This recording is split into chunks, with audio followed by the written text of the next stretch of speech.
decided to start my phone. Make a short recording or a long one, who knows. I'm going for a walk to throw away some trash because I have to. The less trash I have around my vehicle, the better. The fact that the inside and the top of my vehicle look like trash, and the fact that the vehicle itself looks like trash, doesn't improve matters. The fact that none of the trash around this thing is mine also does not improve matters.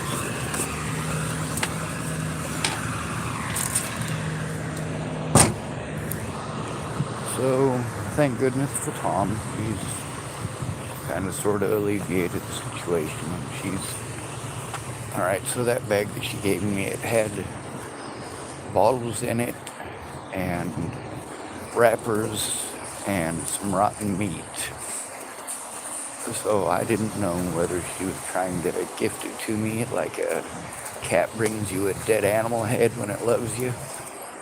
If it was a thank you or something, you know, or if it was a fuck you, because I mean, it's rotten meat. It was on its last leg when it was bought on sale. Oh, that was a big mosquito. Anyway,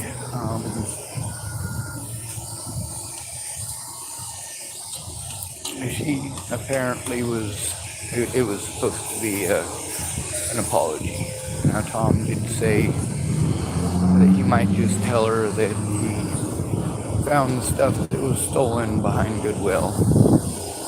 And she just came up to me, and it was again just a regular chatty Cathy, like nothing happened, like everything's fine. And like I'm supposed to be fine with it. She told me that him and her are both going to Portland, which is good.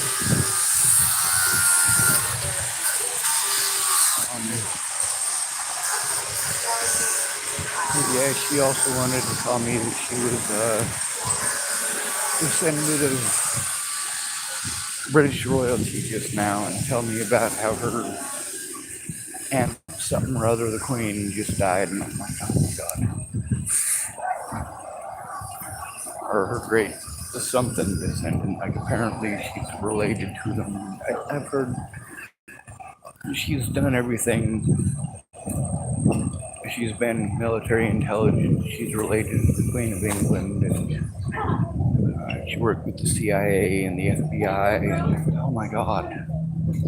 Like I've tried to turn in evidence to the FBI. That is damn near fucking impossible if they don't want to hear it. And most of the time, they don't want to fucking hear it. All right.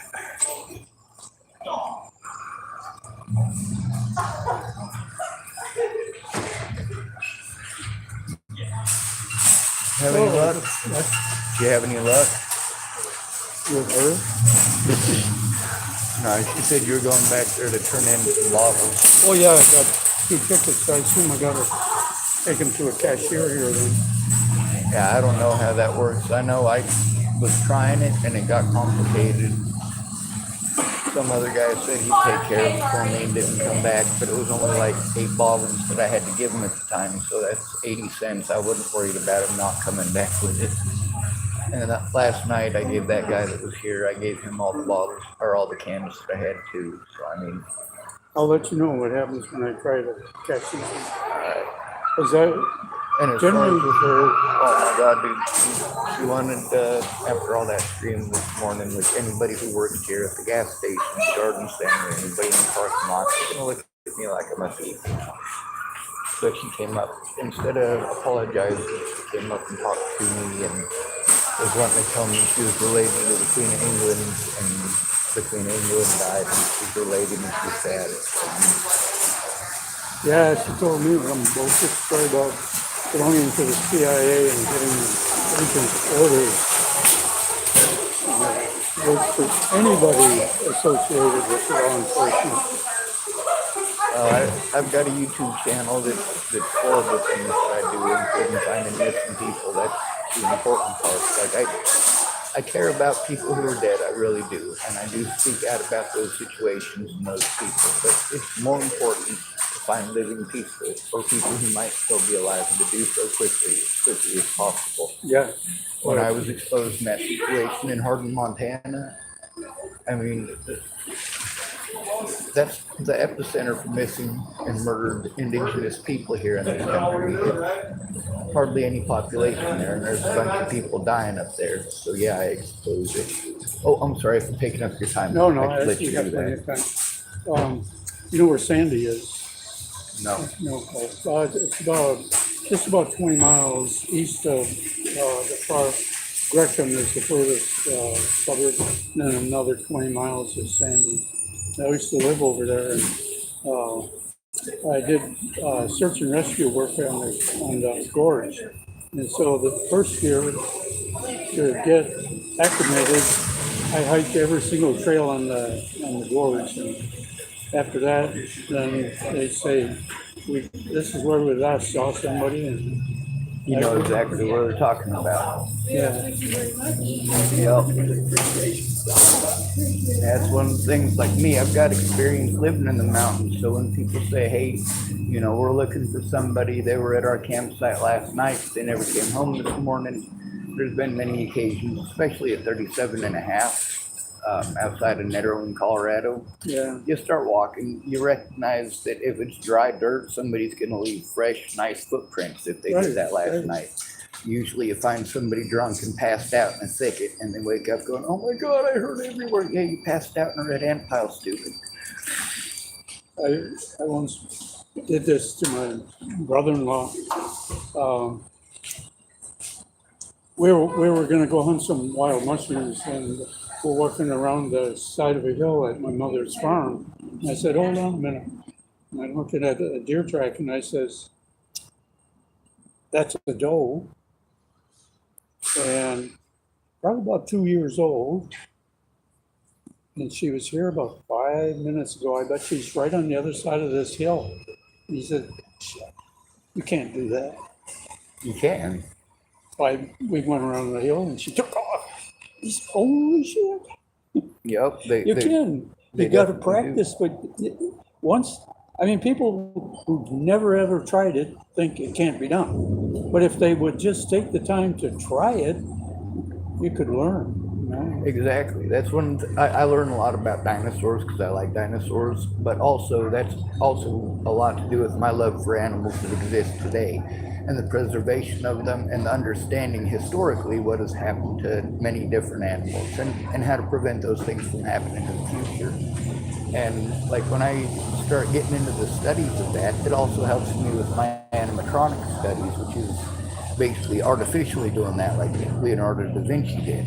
And that also includes studying the stuff that they did, how well it worked, what materials they used, when it didn't work, because most of the time it didn't. Why didn't it? But just like you were saying, it's about what are you willing to learn. If you take the time to learn, ignorance, that's the root word there is ignore. If you don't care about it, you're going to ignore it. You're not going to learn nothing about it. But if you do care, or if you absolutely need it, then you absolutely have to care, you're going to learn. If you have to learn how to make stone tools because you just got dropped off naked in the mountains and everybody else in the world died of a plague or something, yeah, you might want to learn how to get something to cover yourself up, start a fire, and maybe make a stone axe. Yes, I agree with I was going to say when you were talking about dinosaurs, have you been over in Utah much? No, I drove through there, but I never stopped. It's scary. There's, I think it's Arches. Yeah, it's Arches National Park in Utah. When you get back in there, there's a place where it's all hard rock, and there's no dirt on the rock at all. And there's, I think, about 9 tracks of a 3-toed dinosaur, and the presence of a dinosaur. It's just, it's like, hey, buddy. Well, there was a guy who was telling me some of the animals that they have over in like Iraq that he got to play with, I guess, basically. He said you can tell the difference between some of the camels, you can tell the difference between the male and the female because of the stride length. They walk differently. But then there's another breed of animals there that's like similar to an alpaca. And you can tell the difference between the male and the female in that species based on the fact that their strides are different. They walk differently. It's not a different length of stride, it's a different type of stepping. Yeah, And yeah. camels are one of those animals that they'll walk 2 feet by 2 feet on the same side, which is odd for a quadruped. Yeah, that's weird too. It is.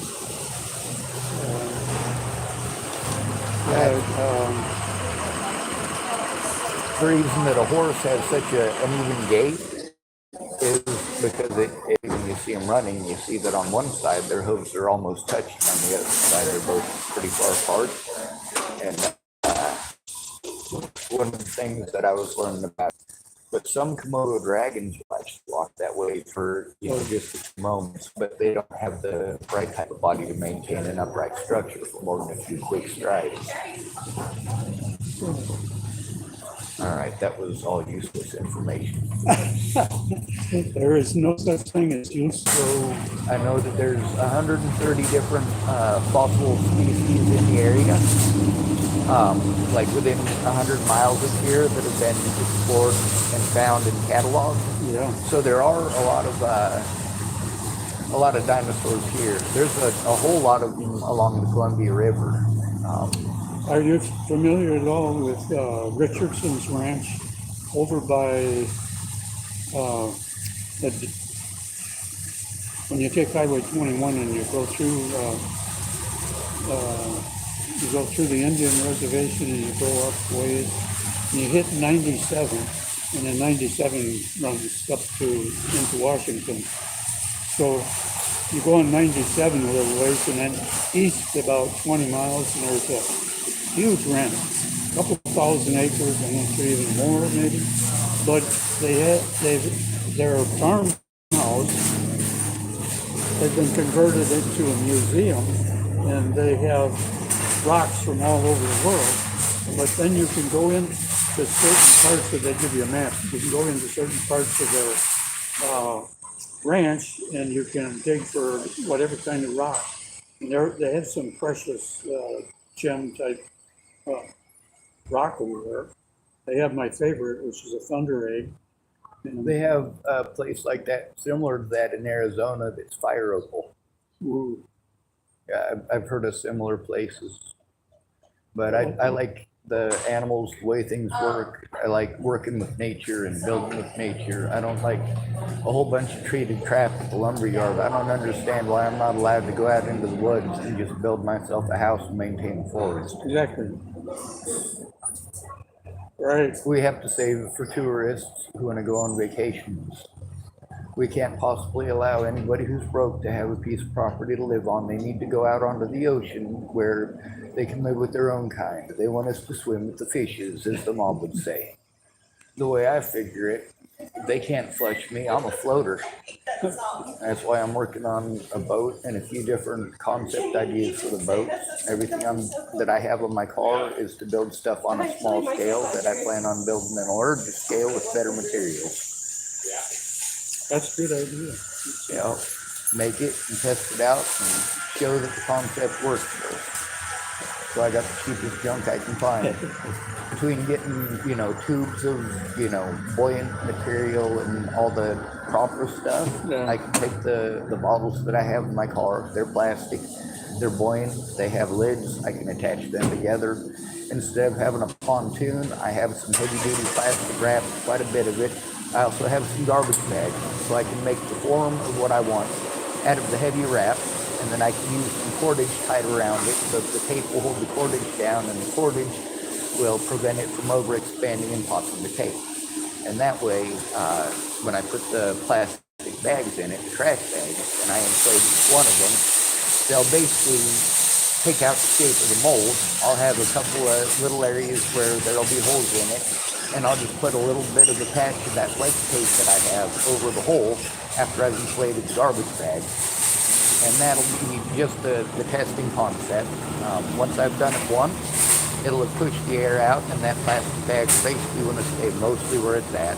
I'll be able to deflate it as if it's one of those, air pillows or something, and I got everything to do it that way. It's all basically trash. It's the cheapest crap I could find, harvest, or purchase, and well, I'm a super genius, so I already know the idea will work, but whether or not the idea is sound is arbitrary if I don't have a place where I can build it.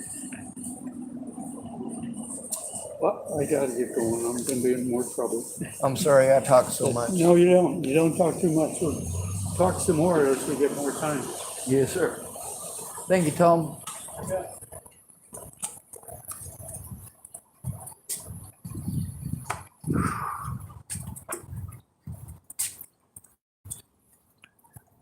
All right. I suppose I should probably get back to what I was talking about, or what I think I was talking about. I'm not sure how far I got. So she wanted to come up and talk to me as if everything was fine and nothing happened. That's kind of, I guess, her way to, well, after all that meanness, saying she's sorry, sort of. She was excited like a schoolgirl that she was going back to Portland, wanted to tell me about how she hates Portland and how it's not a good idea to go to Portland, and I should stay out of Portland, and there's fentanyl all over Portland, and she doesn't know if there's any fentanyl here, but be careful because of fentanyl, and yeah, it's fucking scary. And a lot of people, I'm not sure if you notice this about the statistics, most of these people dying of the fentanyl, most of them are homeless or couch surfing.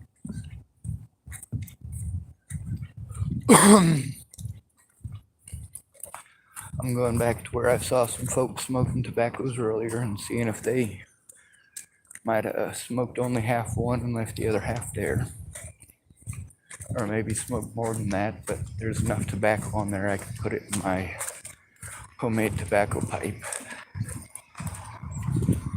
Now, after somebody treats me like that, which a lot of people are prone to, after they treat me like that and make things a lot worse for me and are completely cruel, like that lady, she got her stuff back, She misplaced the hat, and the guy that she was with, he is the one that had the scarf, and it was his scarf, so it's fine for him to take it. But for her to scream and shout and hoot and holler and make a big deal at me for, half the day over something I didn't do, and then she wants to come talk to me like nothing happened, well, you know what? That's scary for me.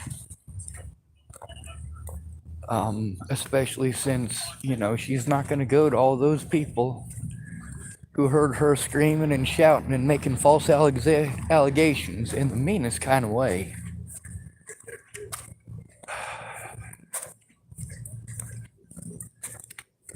And then people coming up to me saying, yeah, she said you did this and said you did that. She says you stole her stuff. Like, fuck, dude. That really fucks somebody's reputation up. And when they get somewhere new, that's all they got to live on is who they are, who they choose to be. And when you go slandering them right from the very start, you know what? You're giving them a bad reputation that is undeserved. Just like Natalie Bollinger did. Just like the cops did. There's a lot of people I told on. That's because those people, it's well deserved. Now, with a lot of the situations, I know that there's women who will lie and manipulate and pretend that horrible things happen to them just because they don't have the means. When a guy doesn't have the means, he's screwed. A woman can manipulate you, and our society says you're supposed to help her. And there's a lot of women who take advantage of that and have rude and inconsiderate expectations and feel like we owe it to them to give them everything that they want in life. And Jesus fucking Christ, my back hurts. And although they're allowed to bring up stuff 20 years from now about something that you didn't even do wrong, you're expected to forgive them instantly and say nothing more. Well, I'll say nothing more. That's not true. This is a situation that has affected me greatly. Not as greatly as what Natalie did, but I'm living in a really fucked up situation in a fucked up society that's run by rich people, and where poor people are the easiest people on earth to victimize. And of course, that victimization includes depriving them of the funds that they have, and of course, charging them money for being victimized. How dare you speak up? How dare you tell the truth? How dare you want your rights as an American while living in America? How dare you seek access to the Constitution of the United States within the United States? You're a poor person. Don't you know that poor people aren't entitled to the Constitution? The Constitution isn't for everybody. The Constitution isn't about equality. The Constitution is about money. If you're black, you can have access to the Constitution, same as a white person. As long as you're rich, like that white person that you want to blame all white people because of. R. Kelly, he's a rich black person who's famous. Do I blame all black people for what R. Kelly did? Nope. Even though there's a great many people just like R. Kelly who happen to be black, do I get to blame everything on all those R. Kelly type folks? No, I do not. That would be racist. Are black folks allowed to do that with me and with every other white people over the white R. Kellys? Yes, sir. Yes, sir, they are. You want equality? I can give you equality. I choose not to. Sometimes verbally I shall, upon occasion. However, when it comes to putting a bullet through your head, yeah, that's not something I'm interested in doing. Preservation of human life is the most important thing. Now, if I knew for a fact that there was a sick son of a bitch who was gonna blow up an auditorium with 80,000 children in it, well,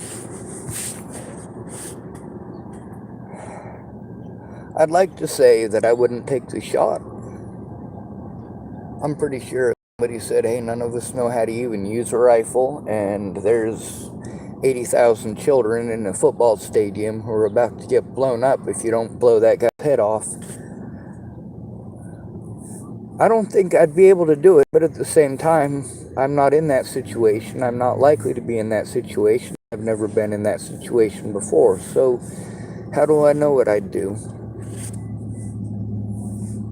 In that situation, thinking about it is just a possible scenario. I'd like to believe that I would be able to pull the trigger and save all them kids, but taking another life is not something that's, well, it's not something I am even close to capable of taking lightly.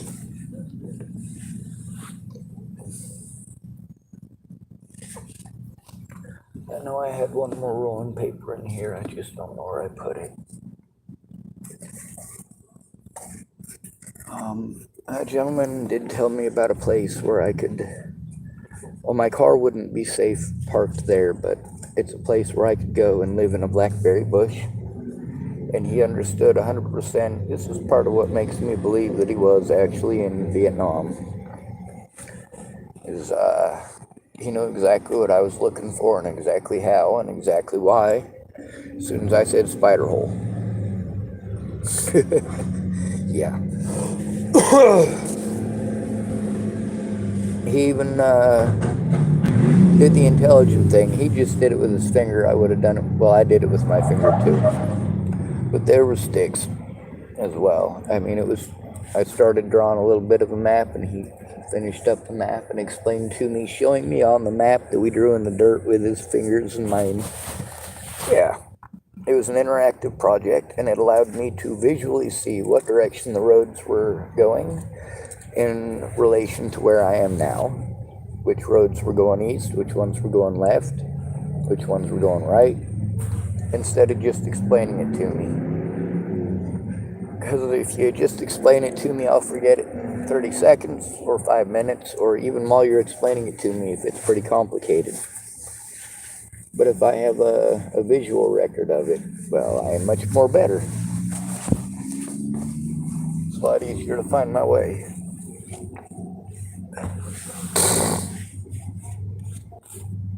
With her talking nice to me, that's cool. I'm glad she's getting like a schoolgirl. She says that her and Tom are going to go there to Portland, so he's going with her, I guess.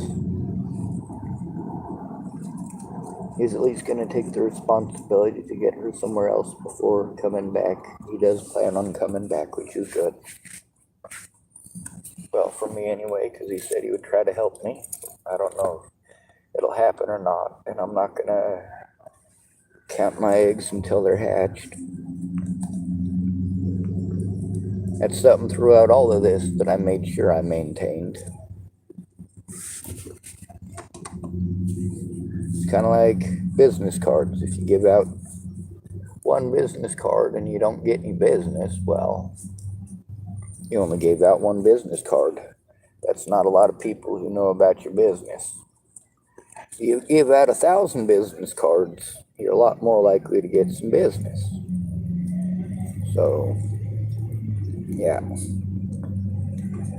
If you need help, and one place won't help you, but they tell you to call another, and you call that other, and they tell you to call another. You know, a lot of these people that made these calls with me, one of the things that I'm getting called schizophrenic for is saying that I made all these phone calls that, well, most of them are recorded on many of them, are recorded on my YouTube channel. And there's other people who made calls and said the same thing. Oh, well, they did this and they did that. The ones that made the calls with me, I was able to record the calls in many of those cases, so that information is saved. There's, well, literally thousands of recordings, at least 1,000 recordings that I have, that they've got personal information in them. So it's a matter of finding a place where I can sit down and edit the video and understand it's going to take a few hours for it to edit, because that's how long the friggin' YouTube thing takes to do it. It's stupid. If I don't have the money to even feed myself, well, I gotta find a way to feed myself. Thank goodness people give me food, and so I'm able to keep myself fed, but I'm not going to be able to stay in this parking lot. Tonight I do have to transition to somewhere else. I've been in here too long. Last night was a really big mess. Her screaming this morning and half the afternoon is a really big mess. They're leaving now. Their stuff isn't next to my vehicle anymore and leaning against it, so I won't get blamed for it. I need to go. There's already been too much attention towards me here, and they don't want people moving into their parking lot, and I have no intention on moving into this parking lot. Well, that lady also was telling me that she was going to help me, and it obviously isn't going to happen. We were going to do that today, and that didn't happen. So I'll have to go to those places by myself, but life is what it is.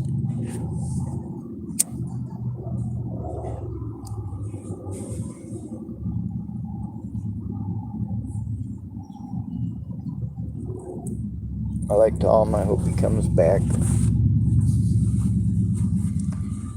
I can see a situation in Portland where he tries to leave and she just starts screaming and shouting stuff like she does at everybody else, and him getting beaten up for her screaming stuff that ain't true.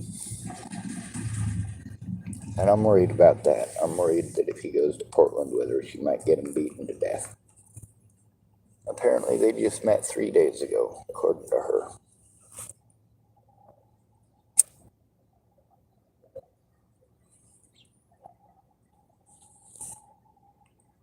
I didn't know that. So he's taking an awful lot of risk. And I took an awful lot more risk too. If I'd have known more about the situation. But here's the thing, it went from me coming over here to do them a favor to me getting blamed for shit getting stolen to, I don't know what. What am I supposed to do here?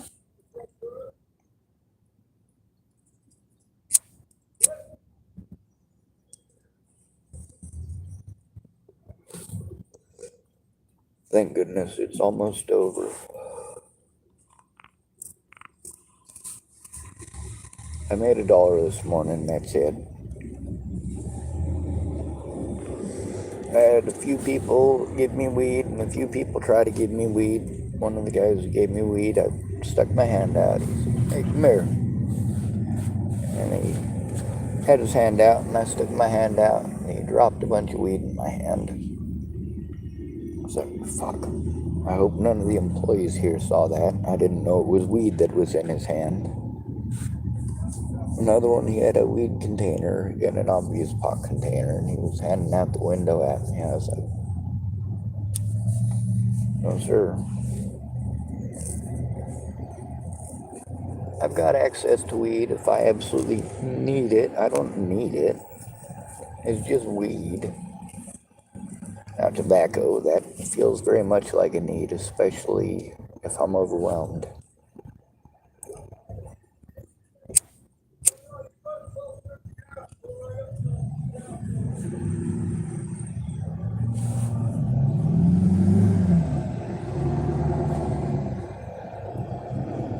I did notice one of the employees over at the gas place. He is a real nice feller, but if it's somebody with an older vehicle, like this is like a Chevy van, and it's got some of the paint chipped and coming off of it, and he was pretty loud to them. Their windows rolled down, and he's right next to their vehicle. There's no reason I should be able to hear it from here.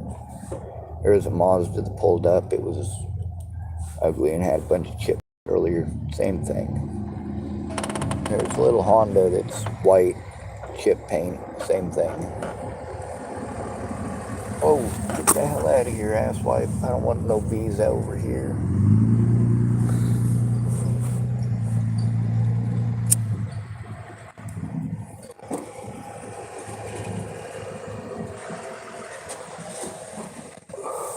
Anyway, I've overworn my welcome. And that unwarranted attention, well, all those people who heard that, if they see me while they're around with their friends, they might tell that story because, well, this ain't that big a town, and that's well, all in all, there's probably 200 to 300 people altogether that heard her doing her screaming and shouting thing this morning. I mean, at one point in time, there was probably close to 100 vehicles that went by me in about a 5-10 minute period. And there were points where she was screaming and shouting and points where she weren't. A lot of people had their windows up. There's a bunch that probably weren't paying attention, but still, you know, that whole word of mouth. You think she's going to go tell the people that did pay attention that I didn't steal those things?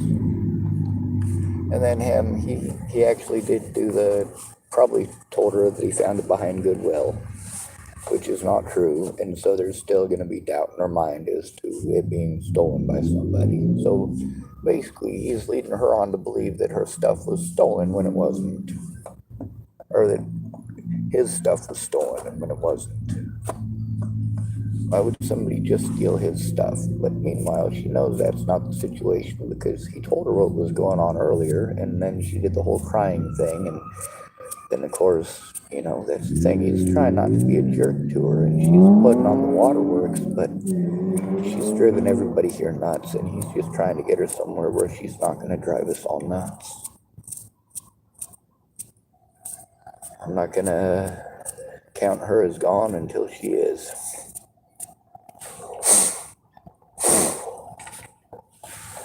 Also, he was gonna come talk to me in a few minutes, so I'm waiting on that. I'm not sure what he was gonna talk to me about.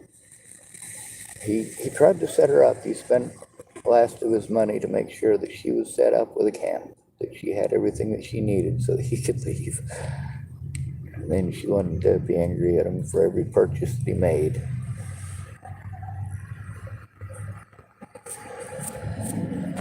Now he doesn't have the money to buy her what she wants today.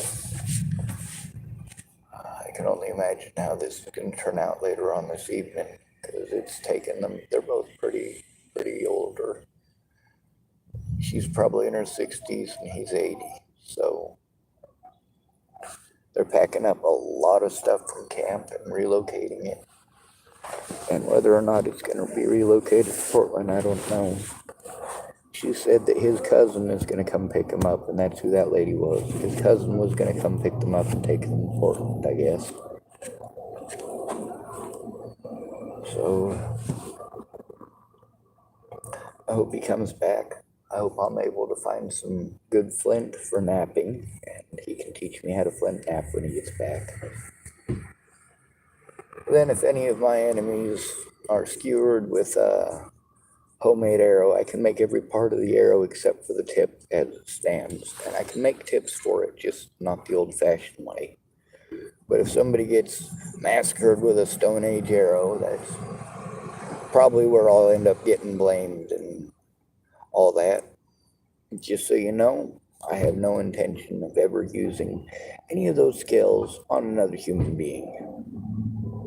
I've got an emergency bow. It's taken down into its base components. It's got 3 parts. It's got the 2 limbs, and then it's got a handpiece, the grip. And then it's got a big hand knob to screw each one in. Well, the hand knobs were taken out to take the limbs off. And then I put the hand knobs back in so the handpiece doesn't lose the hand knobs. But the limbs aren't even attached and the string's not on it. If there's a survival situation where I'm in danger of starving and I need to go kill me an animal for sustenance, I'll know it's coming. I'll know that I'm losing enough weight rapidly enough that I need to string my bow and go get something to eat. That's not likely to happen as of right now because I got plenty of starches. Breads are full of starch. Starch is fattening. Starch gives you energy.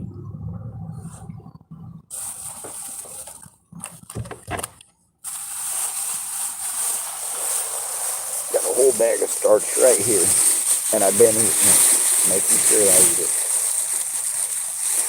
Also, I can get a package of tuna for $1. That gives me a little bit different type of sustenance, so I don't basically starve to death from only eating one type of food.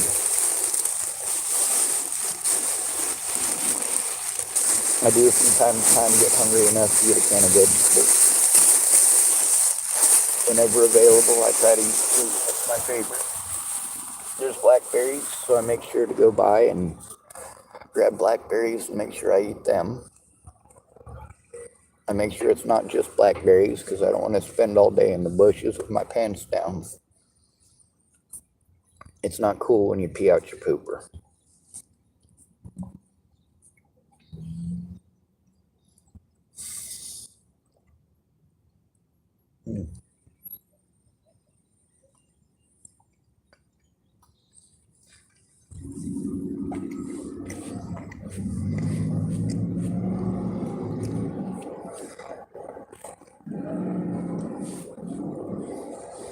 Anyway, there's a few places in town I was told to go yesterday and today,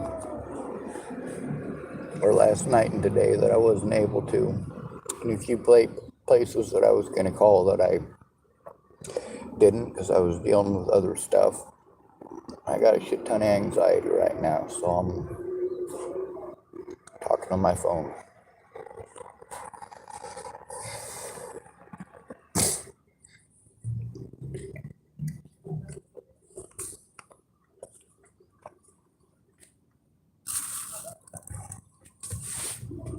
That bread ain't so good after the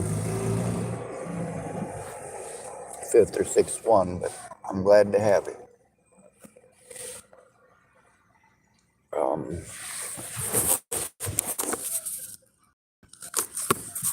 This charge is almost up, so I gotta unplug one of my other chargers and plug it in. And that way my phone doesn't die on me.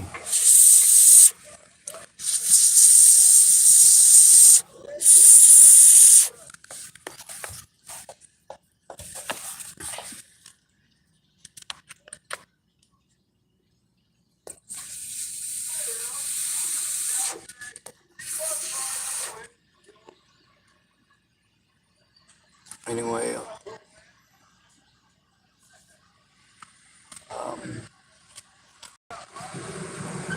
I hope the best for the both of them.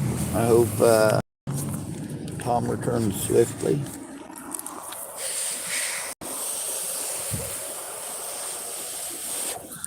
My phone's getting hot, so I'm trying to blow on it and cool it off. You know how we end these videos. Good to be rid of you. Thanks for coming to visit. Stay out of trouble or don't get caught. Remember, you are your brother's keeper and no victim left behind.